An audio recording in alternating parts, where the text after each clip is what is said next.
Ta'ala. Malam ini kita dapat berkumpul di masjid yang kita cintai ini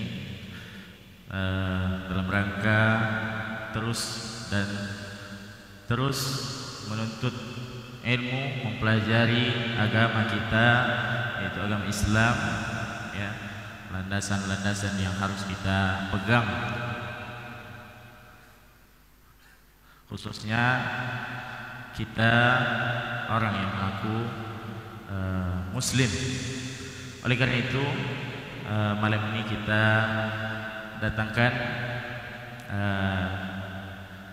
Ustadz kita untuk membahas tema kita yang sudah kita sebarkan, yaitu membina keluarga dari hikmah Ramadan. Sebelumnya kami akan memberitahukan sedikit tentang profil Al-Ustadz. Beliau adalah Al-Ustadz Dr. Ali Mustafa LCMA. S1 beliau di Al-Imam Syafi'i Jember bersama Ustaz Syafiq.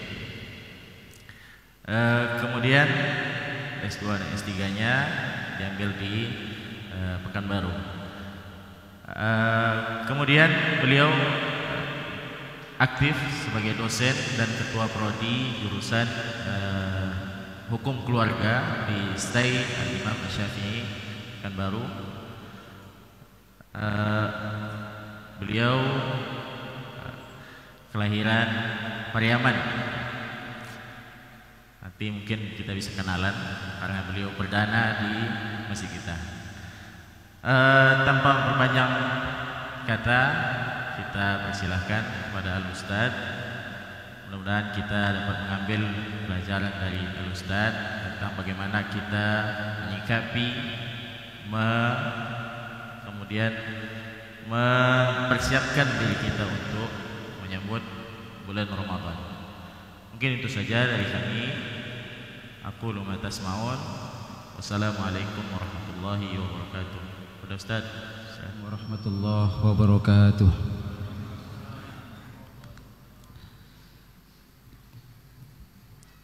Alhamdulillah, alhamdulillahi rabbil alamin. Lawal hamdul hasan wa thana'u al-jamil. Yaqulul haqqa wa huwa yahdis sabil.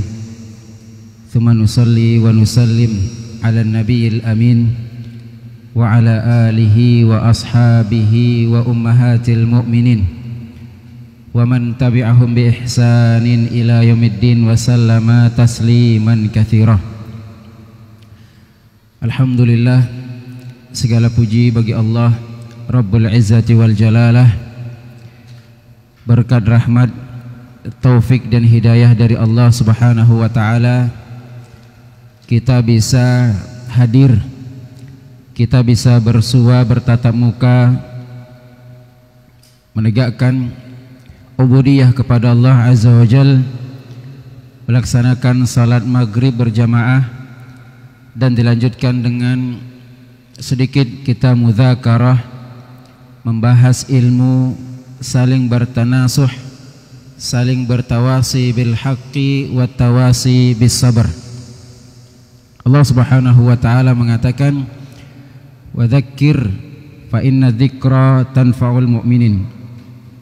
Berikanlah nasihat, berikanlah peringatan, berikanlah motivasi, berikanlah kabar baik ataupun kabar buruk. Fa inna dzikra, sesungguhnya nasihat, motivasi, tanfa'ul mu'minin, akan memberikan dampak positif bagi orang-orang yang bisa mengambil manfaat.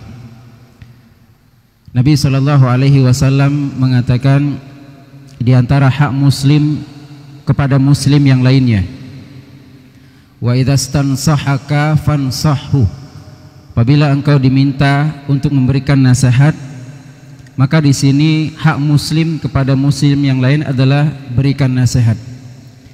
Meskipun kita merasa kitalah lebih membutuhkan nasihat, meskipun kita merasa kita tidak layak untuk memberikan nasihat, Karena bab nasihat ini adalah at-tawasi, saling sharing, saling memberikan, bukan hanya satu pihak. Bisa saja kita yang membutuhkan, tapi bisa kita memberikan kepada yang lain yang tidak lebih butuh dibandingkan kita. Maka kewajiban kita, hak muslim kepada muslim yang lainnya adalah dengan menjawab permintaan tersebut. Maka di sini kita mengucapkan jazakumullah khair kepada pengurus masjid Imam Syafi'i Kandis, terkhusus kepada Ustadz kita Ustadz Siddiq. Ya, segan saya duduk di depan ini karena beliau termasuk guru kita. Kita ini satu alumni, Pak. Saya dari Umarul Khattab, beliau senior kita. Dan yang imam tadi itu guru saya juga, Ustadz Algi. Beliau juga dari Umarul Khattab, dan saya datang dari Pekanbaru disopiri sama Ustadz Naufal Abdurrahim LC. Beliau mudirnya Pondok Pesantren Ummul Qura Pekanbaru. Jadi luar biasa menurut saya di sini diundang sama ustadz kita, ditemani sama ustadz kita, dan disopiri sama ustadz kita. Alhamdulillah. Kan tapi ada hadis yang lain sebenarnya yang menjadi motivasi kita selain kita bab tawasi bil haq. Kata Nabi SAW, rubba hamil fikhin ila man huwa afqahu minhu. Bisa saja seorang menyampaikan ilmu kepada orang yang lebih berilmu, dan itu biasa. Wa rubba hamil fikhin laisa bifaqih. Dan bisa saja seorang menyampaikan ilmu dan dia tidak terlalu paham apa yang dia sampaikan. Kan tapi tidak boleh dia menyampaikan sesuatu yang dia tidak ketahui. Andai saja dia hanya mengetahui sedikit, sampaikan yang sedikit kepada orang yang mungkin lebih berilmu kepadanya. Sini tidak ada istilah kita minder dalam saling menasehati. Meskipun yang kita nasihati seorang ustadz, karena mungkin bisa saja nasihat kita yang dari orang awam lebih mengena dibandingkan nasihat seorang ustadz. Maka kita ucapkan jazakumullah khair kepada ustadz kita, kepada jemaah yang berkenan hadir di acara kita, kegiatan kita pada malam hari ini. Salawat dan salam teruntuk baginda yang mulia Nabi besar Muhammad sallallahu alaihi wasallam. Allahumma salli ala sayyidina Muhammadin wa ala alihi wa sahbihi ajmain. Ahibati fillah rahimani wa rahimakumullah.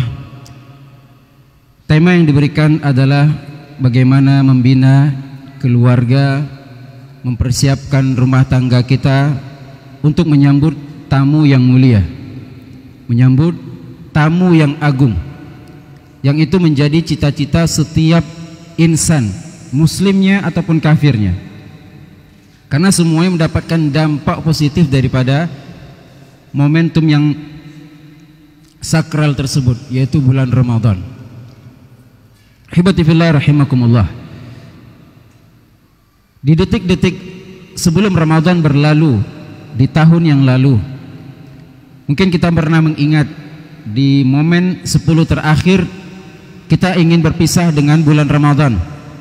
Kita menangis, kita berdoa, kita menyesal, kita berharap agar Allah kembali mempertemukan kita dengan bulan Ramadan itu.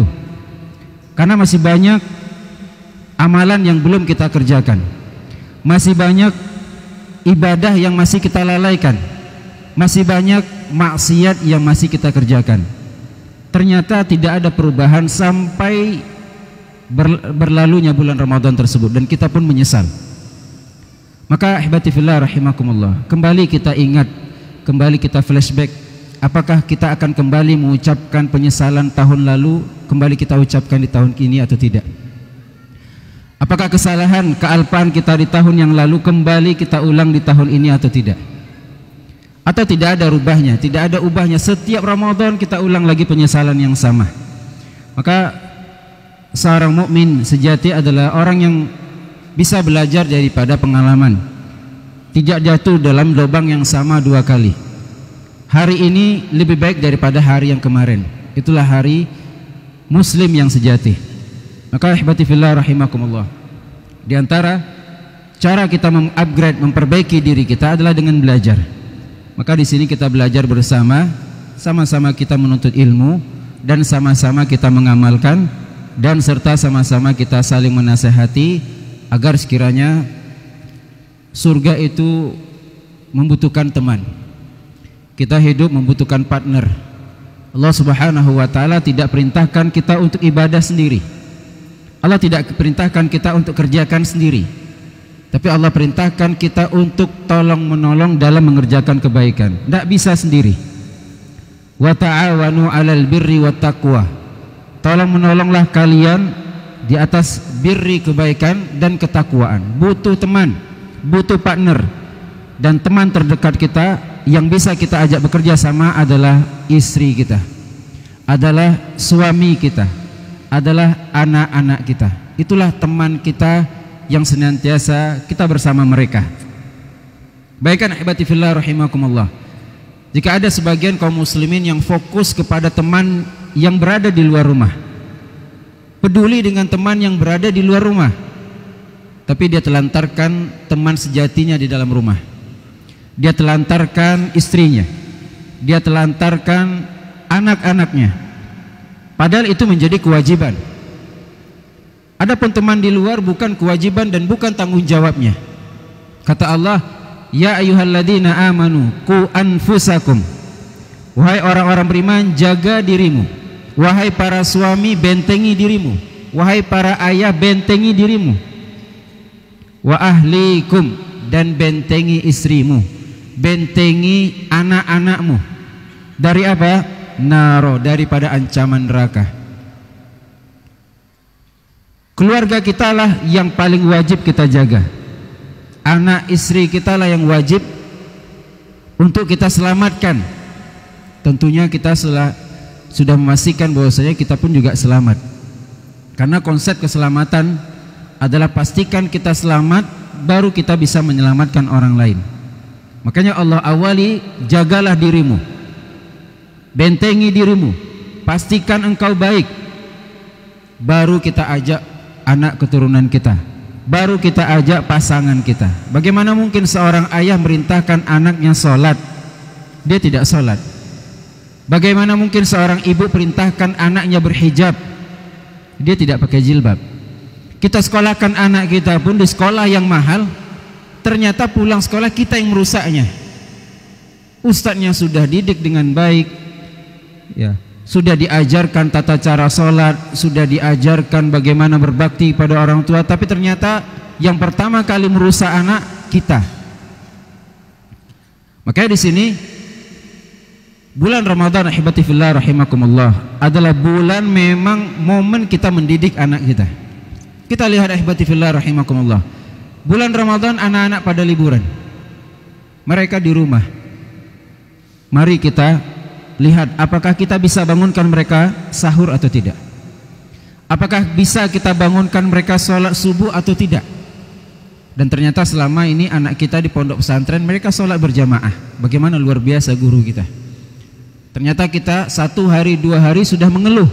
Hari pertama, pekan pertama bangun sendiri, alhamdulillah. Pekan kedua sudah mulai sulit.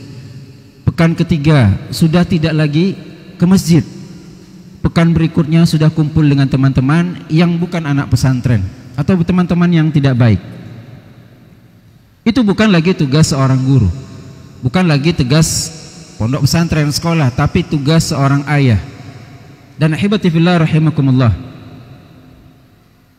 pendidikan anak bukan kewajiban sekolah. Kita bayar mahal, iya. Kita inginkan anak kita menjadi anak yang soleh, wajar. Tapi tetap yang dimintai pertanggungjawaban oleh Allah Azza wa Jalla adalah ayahnya. Bagaimana dia mendidik anaknya, istrinya, bagaimana dia mendidik istrinya.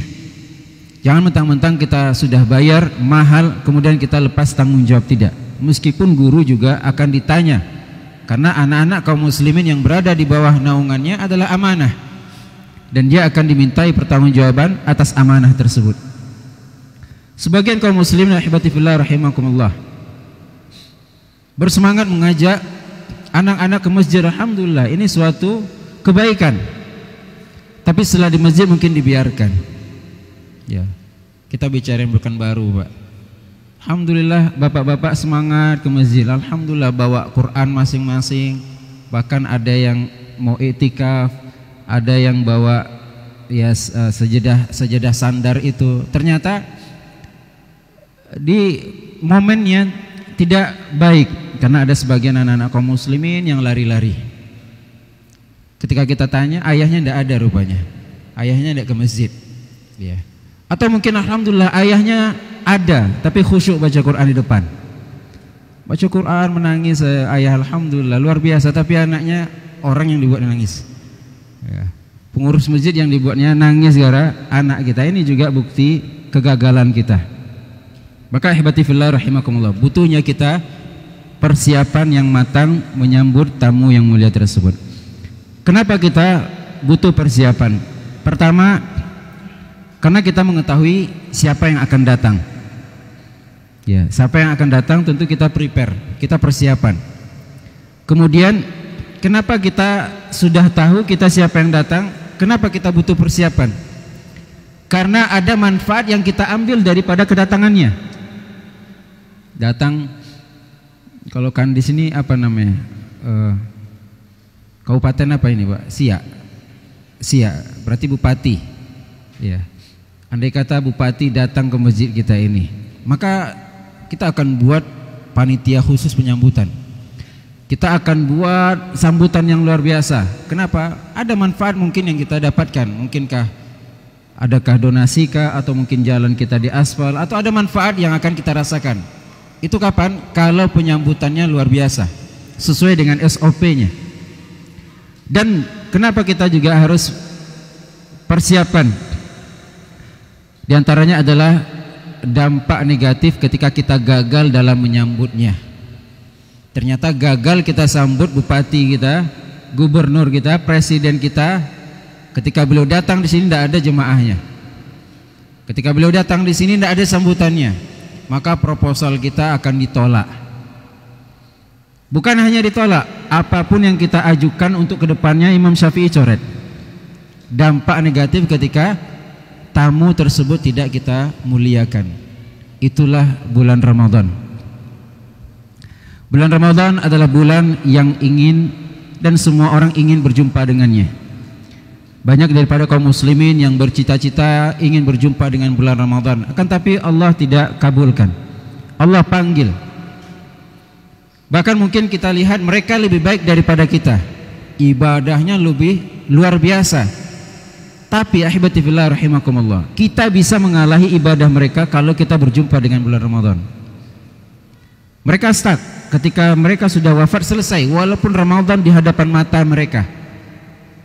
Kalau mereka tidak berjumpa dengan bulan Ramadan, kita yang berjumpa dengan bulan Ramadan akan bisa mengalahi ibadah mereka kalau kita memang mempersiapkan. Kemudian ihbati fillah rahimani wa rahimakumullah,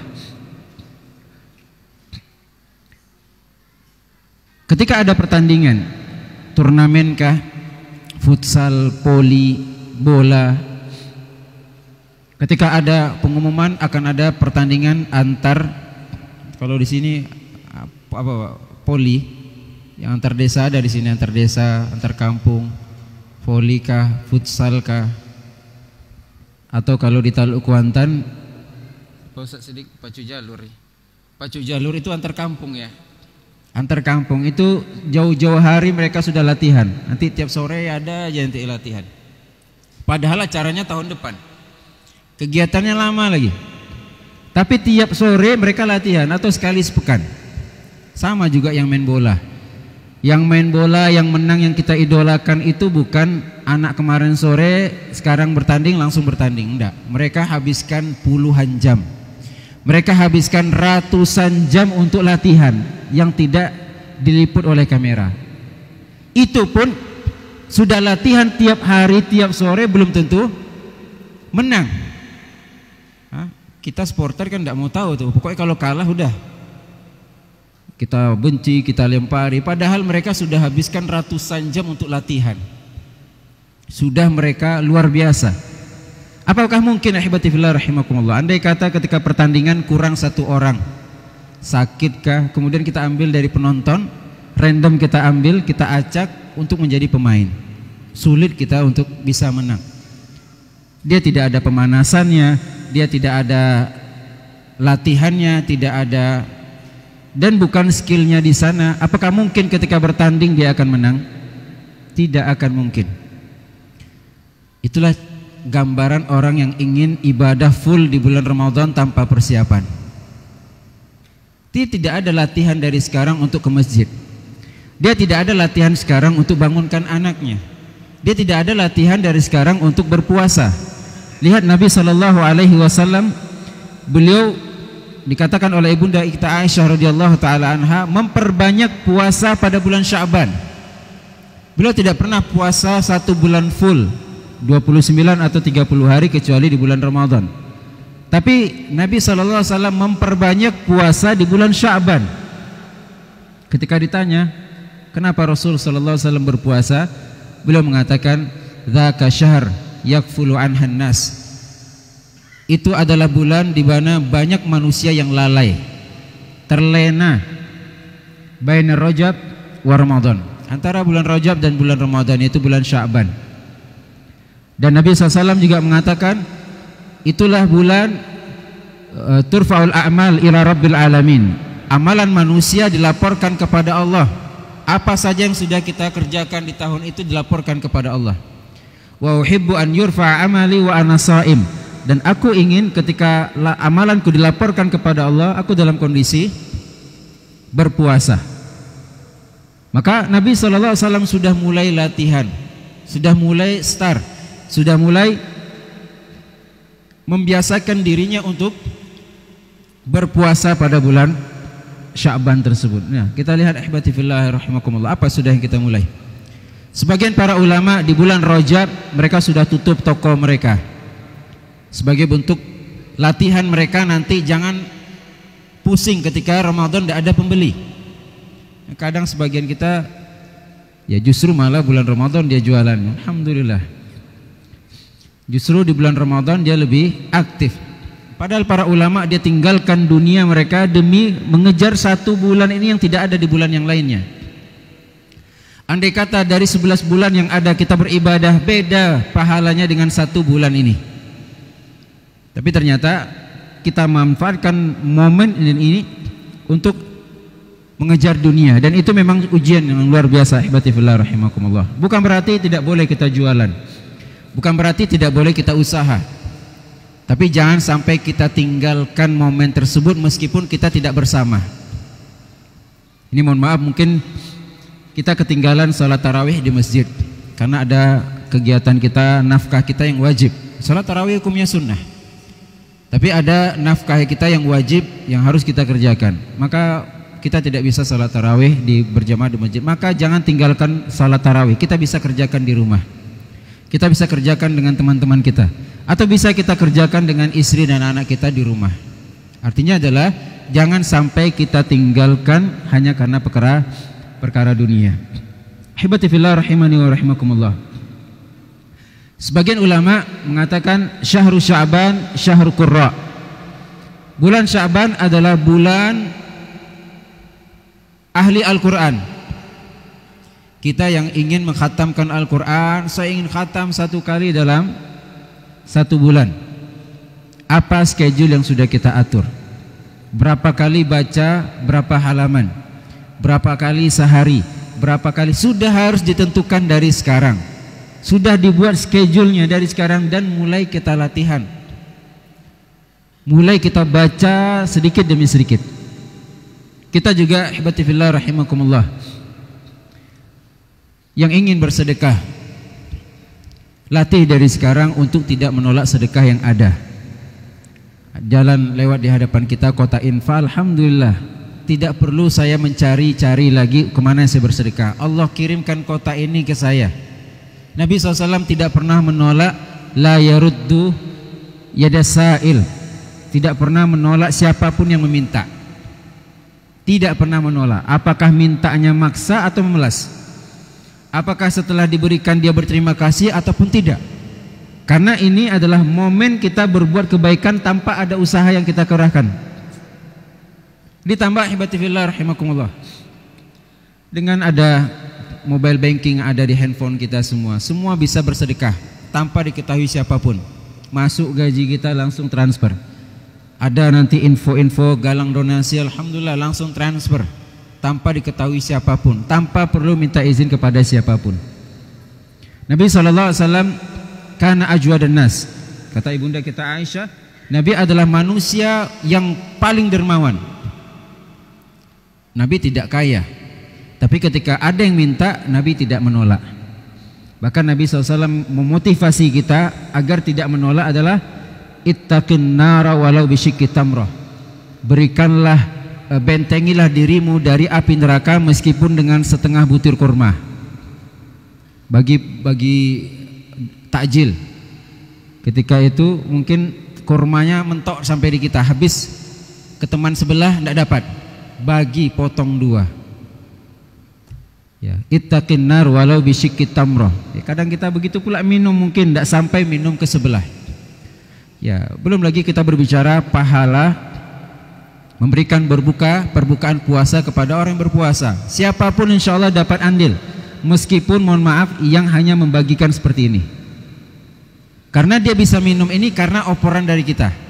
Apalagi yang berdonasi, apalagi yang menjadi panitia dan seterusnya dan seterusnya. Maka jangan tinggalkan kesempatan ini. Ini pahala-pahala yang sangat banyak, ihbati fillah rahimakumullah, yang itu tidak bisa kita lakukan kecuali kita mulai dari sekarang. Kita latihan, kita prepare dari sekarang agar nantinya kita sudah membiasakan diri dalam kebaikan. Ihbati fillah rahimani wa rahimakumullah. Bulan Ramadan adalah bulan keluarga. Percaya Pak? Mohon maaf Pak, kapan terakhir makan bersama Pak? Sama keluarga, istri dan anak-anak satu tempat. Tidak mesti satu nampan, yang jelas sama-sama makan di satu tempat, di ruang matamu kah, atau di depan TV kah, atau di meja makan kah. Kapan terakhir kira-kira?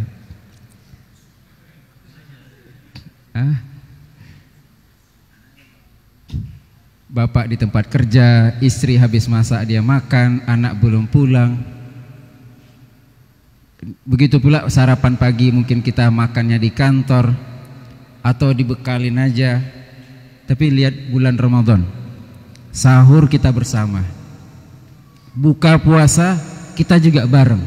Dan itu momen yang tidak ada kecuali di bulan Ramadan saja.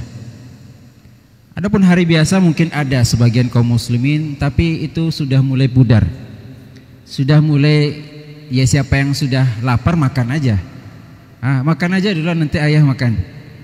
Nanti taruh aja, sisakan aja. Kalau bulan Ramadan tidak ada, makan bersama, selesai bersama. Bahkan tidak ada yang beranjak dari meja itu kecuali semua sudah selesai. Imsak misalnya, sudah azan baru beranjak kita. Sudah mulai masuk isya baru kita beranjak. Dan ini momen yang sangat langka, ihbati fillah rahimakumullah. Dan Allah Ta'ala alam, saya berpandangan dengan keluarga lebih afdol ya. Walaupun kita boleh berbuka puasa dengan teman-teman, tapi ini hati-hati juga Pak. Teman kita banyak Pak. Kalau kita habiskan 1 bulan untuk berbuka dengan teman-teman, pekan pertama dengan kawan SMA, bukber, kemudian kawan SMP, kawan SD, ada kawan S1-nya, ada kawan S2-nya, ini ada kawan kantor ini, kawan kantor itu, jemaah masjid ini, jemaah masjid itu, belum lagi ibu-ibu guru tahsin ini, pengajian itu, belum lagi anak-anak kita. Ketika kita di rumah, anak kita yang tidak ada, dia main sama kawan-kawannya, kawan SD, kawan SMP, belum lagi ikhtilatnya, belum lagi kita jumpa kawan SMA ternyata mukanya tidak berubah Pak. Ternyata kawan-kawan kita SMA, laki perempuan, ada yang perempuan yang pernah mungkin punya kesan, tak berubah pula mukanya. Ingat lagi kenangan lama, nostalgia, CLBK dan seterusnya. Dan banyak fitnah yang terjadi ketika bulan Ramadan tersebut. Maka ihbati fillah rahimakumullah, kesempatan kita bersama keluarga itu terbuka luas, dan itu tidak dimiliki selain di bulan Ramadan.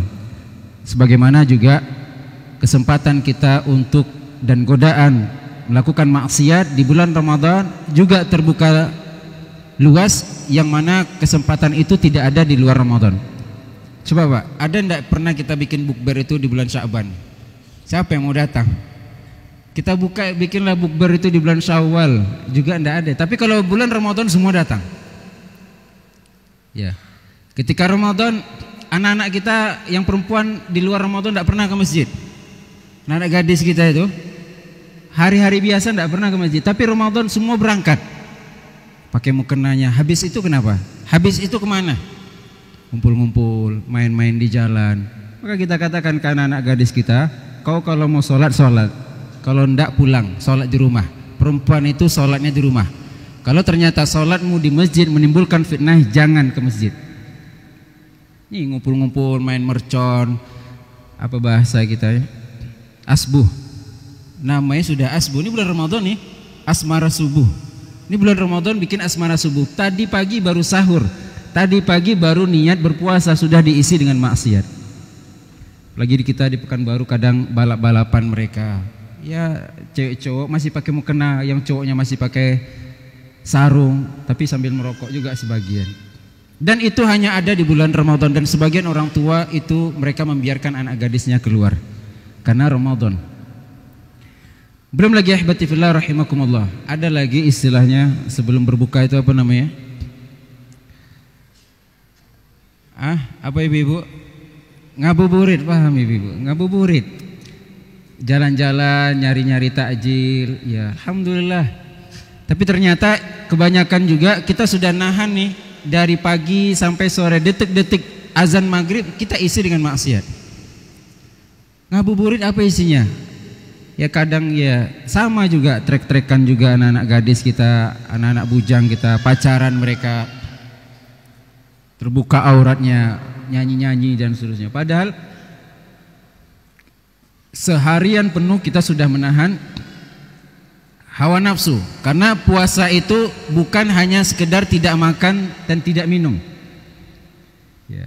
Puasa itu bukan hanya sekedar tidak makan dan tidak minum, tapi puasa yang lebih penting daripada itu adalah menjaga diri daripada sesuatu yang diharamkan Allah. Minum ini apa hukumnya Pak? Halal. Kita minum sekarang boleh enggak? Makan hukumnya halal, mubah. Tapi ternyata siang Ramadan jadi haram. Yang mubah jadi haram. Apalagi yang memang haram.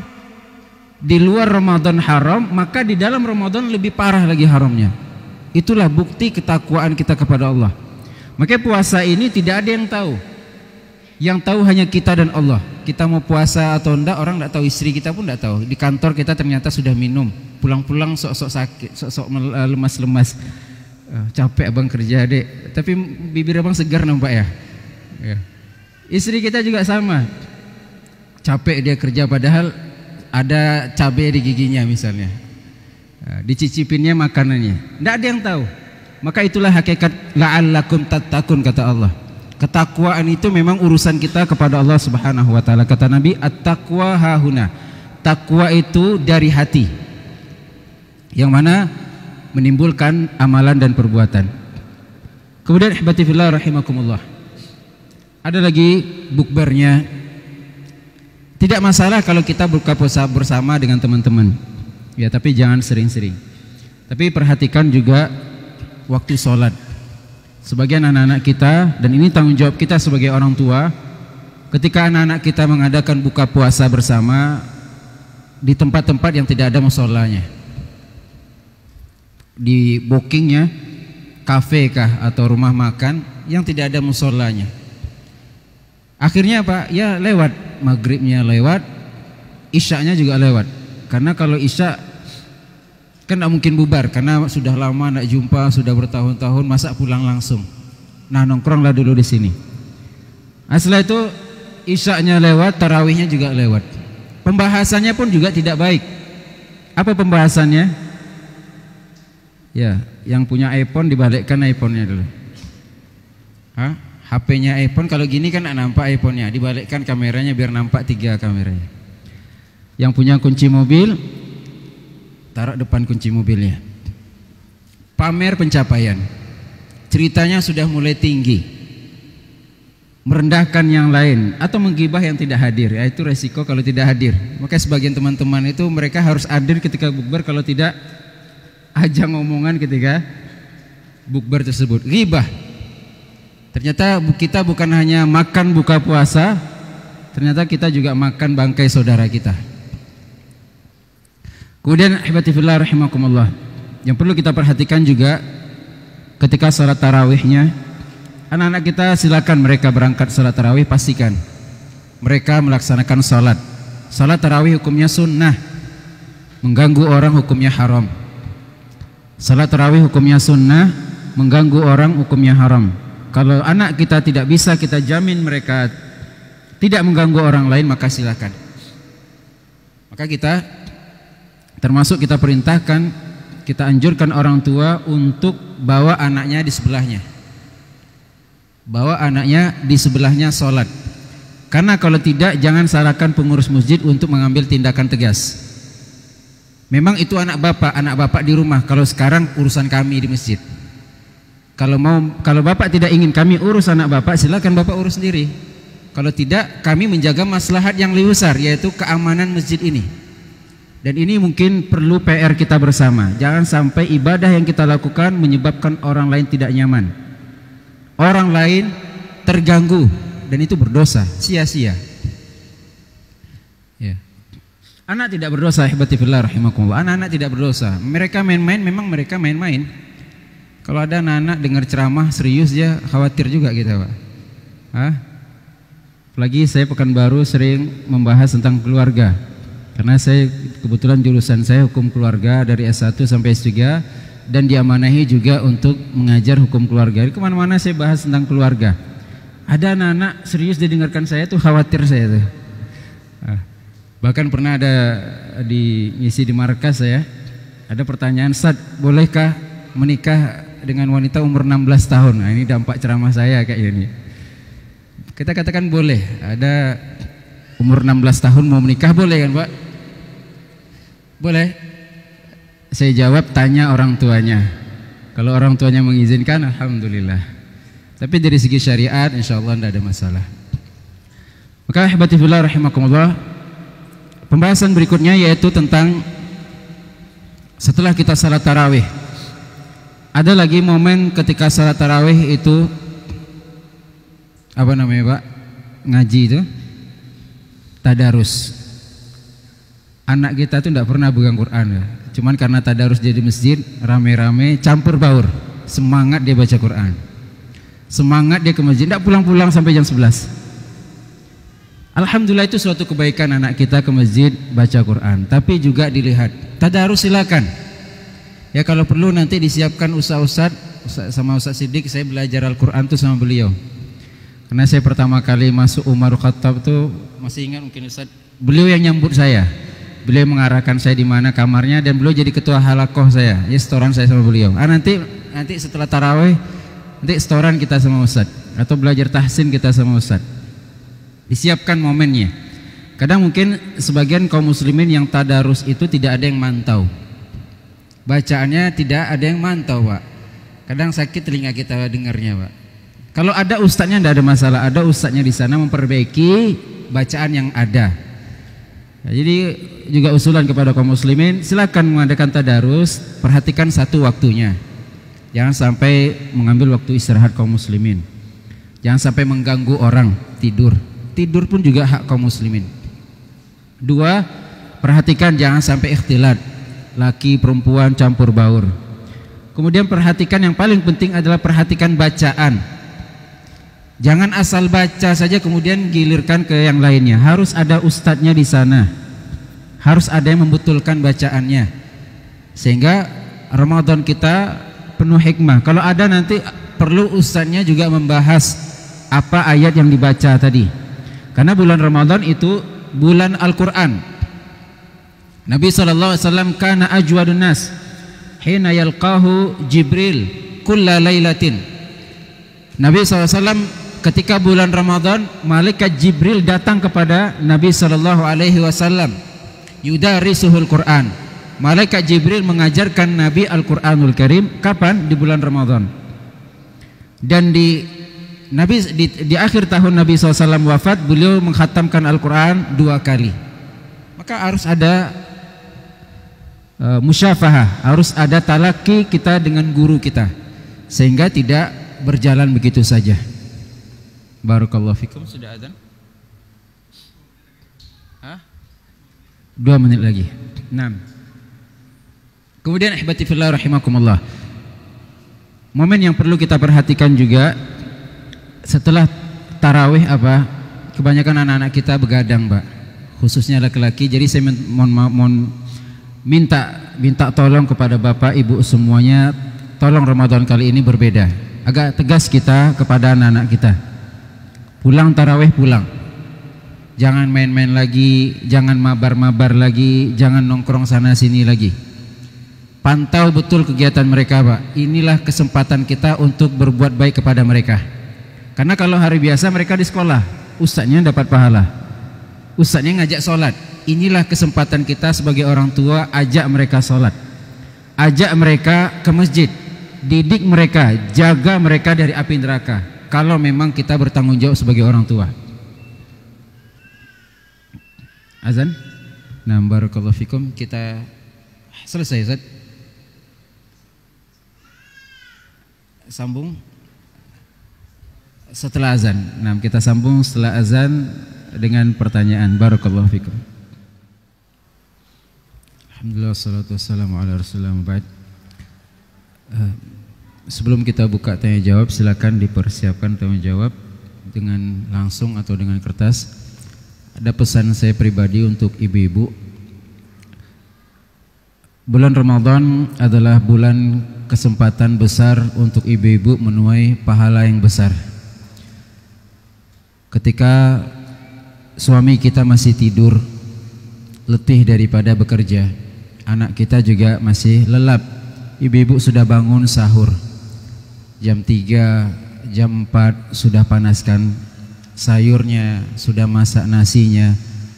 Dan mungkin itu bisa momen kita manfaatkan ibu-ibu untuk zikirkah, untuk berdoa. Tidak ada masalah, sambil masak kita berdoa, kita baca doa-doa apa yang bisa kita baca dengan bahasa apapun yang kita bisa.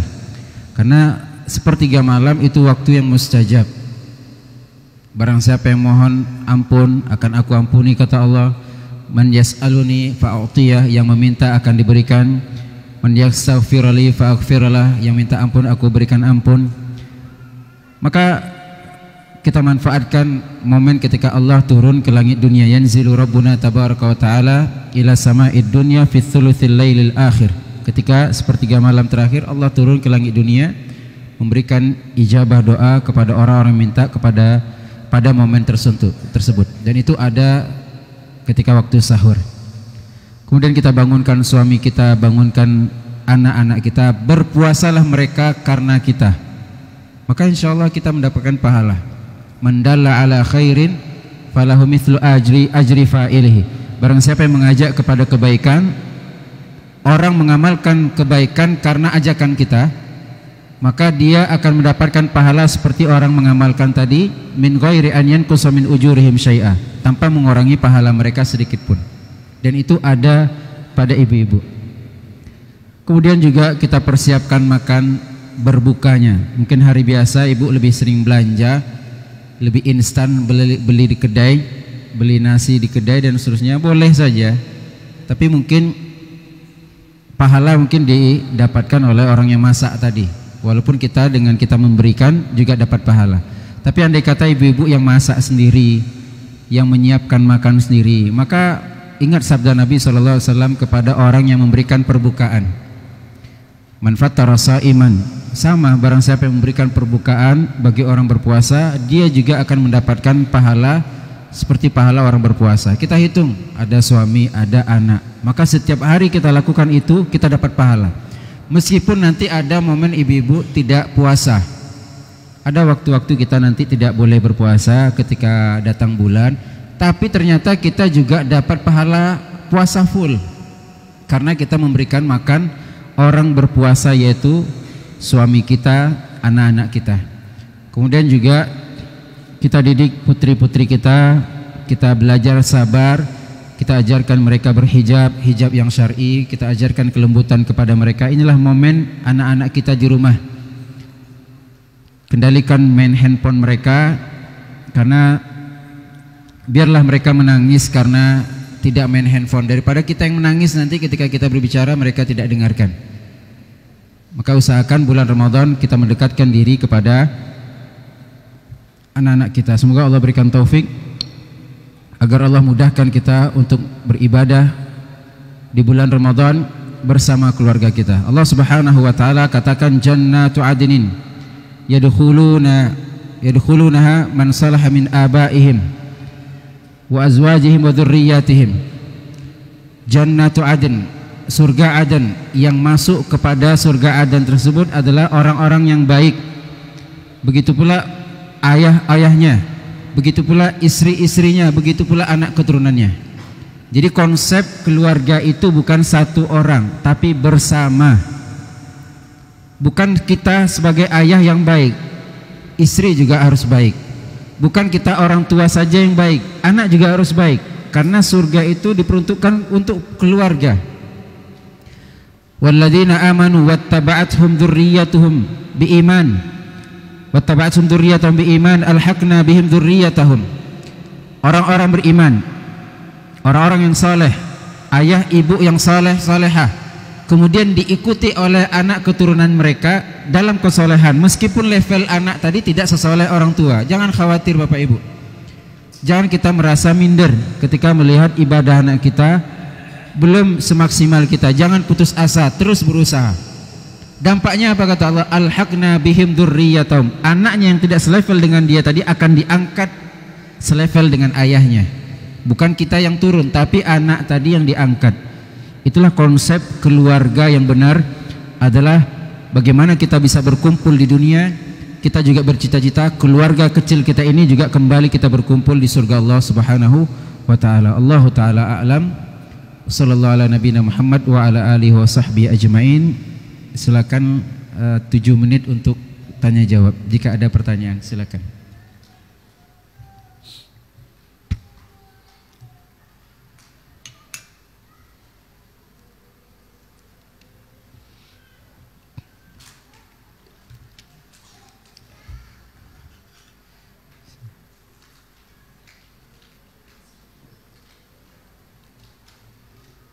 Ibu yang di belakang silakan pakai kertas mungkin atau langsung juga silakan.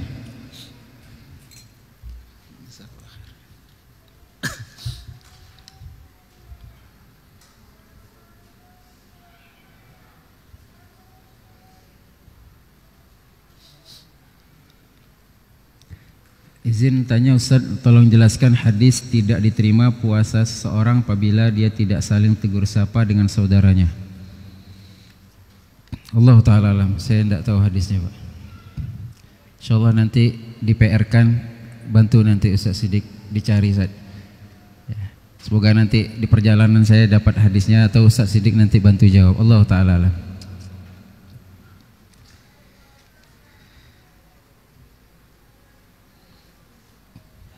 Silakan Pak.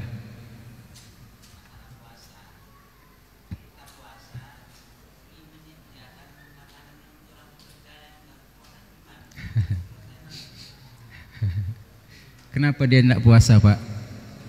Non muslim, ibu hamil, musafir, anak kecil, orang gila.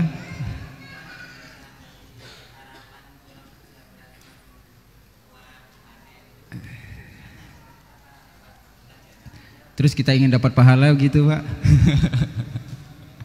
Tidak boleh Pak, tidak boleh. Kita membantu dia dalam maksiat.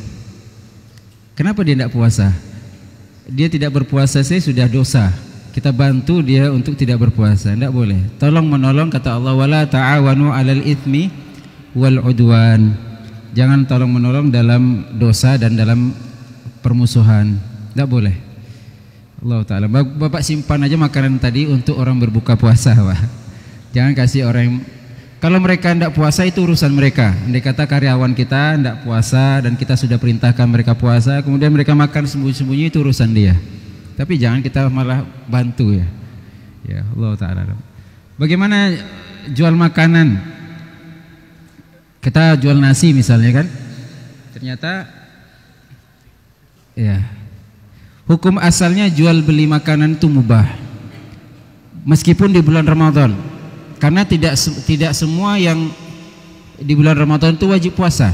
Seperti tadi orang musafir, apalagi kita di jalan lintas ini misalnya. Mungkin kita kayak saya dari Pekanbaru datang ke sini beli nasi boleh aja. Kedua, ibu-ibu hamil, ibu-ibu menyusui, ibu-ibu yang sedang datang bulan, atau mungkin bapak-bapak yang sedang sakit. Sakit apakah sakit tua atau sakit demam dan seterusnya. Atau ada anak kecil atau orang gila juga, bahkan dia juga tidak wajib berpuasa. Ya. Cuman masalahnya kriteria itu tidak ada sama mereka. Mereka orang yang wajib berpuasa, mereka yang belanja, maka tidak boleh kita jual ke mereka. Meskipun akadnya jual beli, tapi ketika kita tahu dia orang yang wajib berpuasa, tidak boleh kita jual. Kalau kita tidak bisa pilih-pilih, maka kita tutup lebih baik. Bagaimana respon orang tua yang anak laki-lakinya minta izin untuk itikaf bersama ustadznya agak jauh dari rumah, misal di Masjid Pekanbaru? Emang di sini tidak ada itikaf, Ustaz? Ada Ustaz? Ya. Masjid di Pekanbaru masjid mana? Abu Darda kah? Sebutkan hadisnya pahala sholat di Masjid Abu Darda dengan Masjid Imam Syafi'i Kandis. Mungkin 10.000 kali atau berapa gitu. Tidak ada, sama saja. Ya. Oh, di sana ada Ustaz Murtado, nanti kita sholat maghrib tadi sama Ustaz Murtado juga kan? Ya, Sa'algi. Nanti juga sholat isya, seakan-akan kita sama Ustaz Murtado juga nanti insyaallah sholat isya. Sama aja semua ya Pak. Tidak ada keistimewaan tertentu. Tapi kalau mungkin di sana banyak teman, ya kalau itikaf mereka, itikaf tuh kadang ya main handphone juga, cerita sana sini juga. Ya. Silakan didiskusikan kembali. Kalau memang mereka lebih semangat beribadah di Pekanbaru, izinkan saja. Mungkin di Pekanbaru itu temannya soleh-soleh dan dia apalagi di sini bersama ustadznya tadi ya. Kalau kita bisa percaya dengan ustadznya, insya Allah tidak ada masalah. Kita izinkan saja demi maslahat. Allah Ta'ala alam. Apa hukumnya jika seorang wanita yang sedang haid tetap membaca Al-Quran melalui handphone dengan alasan untuk khatam pada bulan Ramadan? Allah Ta'ala alam. Khilaf para ulama tentang wanita yang haid membaca Al-Quran. Sebagian membolehkan, sebagian melarang. Yang membolehkan dirinci lagi, apakah boleh menyentuh? Ijma', tidak ada yang boleh menyentuh Al-Quran. La yamassuhu illal mutahharun, tidak ada yang boleh menyentuh Al-Quran kecuali yang suci. Khilaf lagi para ulama, apa makna yang suci di sini? Apakah malaikat, apakah manusia? Keduanya, malaikat dan manusia yang suci. Bagaimana dengan pegang handphone? Handphone, ya. Sebelumnya saya berpendapat pegang handphone diperbolehkan bagi wanita yang tidak suci.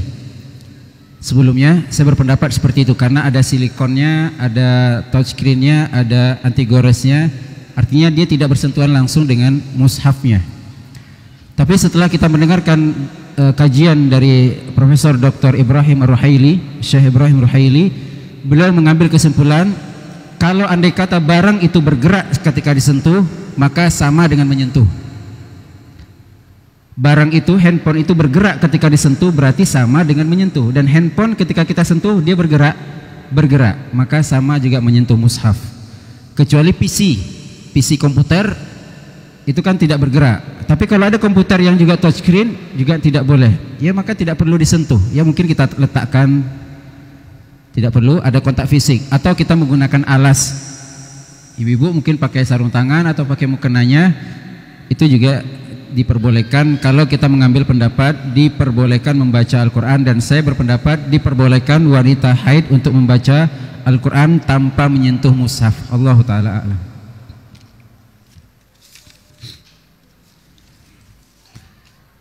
Cukup Ustaz, sudah jam 8. Ada lagi? Silakan. Salam.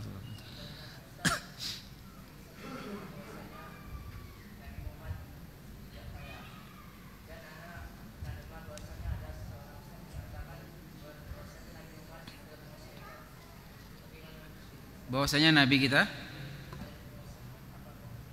penguasa pengusaha. Ya. Naam, Nabi pengusaha. Apa usaha Nabi? Pedagang. Mahar Nabi kepada ibunda kita Khadijah berapa? 20-an kalau tidak salah, 20 ekor onta. Itu kalau duit kita anggap saja 1 ekor itu 20. 20 kali 20 berapa? 400 juta. Siapa anak kita yang punya kita lah? Pernahkah kita pegang 200 juta di usia 25 tahun? Bukan orang tua kaya, bukan mertua kaya. Nabi punya itu di usia 25 tahun dan itu diberikan mahar, bukan dipegangnya, diberikan mahar. Dan itu sebelum jadi Nabi. Jadi sesuatu yang dilakukan Nabi sebelum jadi Nabi itu tidak semuanya syariat. Jadi tidak bisa kita berdalil saya pengusaha mengikuti sunnah karena Nabi pengusaha, tidak. Karena setelah Nabi jadi Nabi beliau tidak lagi berusaha seperti itu. Dan Nabi SAW memiliki beberapa penghasilan daripada rampasan perang seperlimanya, daripada hadiah dan yang lainnya, tapi semuanya tidak bertahan lama. Nafkah Nabi kepada istrinya 9 atau 11 itu kurang lebih hitungan kuintal atau sampai sekian ton per tahun dikali 9. Kaya kan Nabi, tapi habis. Bahkan istri-istri Nabi malah minta tambah, bukan karena mereka tidak bersyukur, karena juga habis disedekahkan. Jadi itu maksud Nabi itu kaya karena tidak lama bertahan harta tersebut dan habis. Apa bukti Nabi SAW miskin? Ya, beliau ketika sholat malam bengkak kaki beliau, artinya tempat injaknya tidak lembut. Ketika beliau sujud berjejak, ketika beliau tidur berjejak. Bahkan ibunda kita Aisyah menceritakan tidak pernah 3 bulan tidak ada api di rumah Nabi. Tidak hidup api di rumah Nabi, artinya tidak ada makanan yang dimasak selama 3 bulan. Kita seminggu 1 hari tidak ada gas pening. Tidak ada gas masih bisa beli. Sini langka juga gas, Pak. Alhamdulillah tidak langka di sini gas. Ya. Nabi SAW 3 bulan tidak hidup api di rumahnya. Jadi ditanya apa yang mereka makan, aswadan, yaitu air dan kurma saja. Hanya itu yang dimakan Nabi Sallallahu Alaihi Wasallam. Kemudian Nabi SAW mengatakan, afala akunu abdan syakura. Setelah beliau salat malam yang panjang, bengkak kaki beliau mengatakan, tidaklah layak aku menjadi hamba yang bersyukur. Padahal beliau dalam kondisi sulit. Ya. Allah Ta'ala alam. Ya, cukup sekian yang bisa disampaikan. Lebih dan kurang mohon maaf. Wassallallahu ala nabiyina Muhammadin wa ala alihi wa sahbihi ajmain. Subhanakallahumma bihamdik asyhadu an la ilaha illa anta astaghfiruka wa atubu ilaik. Assalamualaikum warahmatullahi wabarakatuh.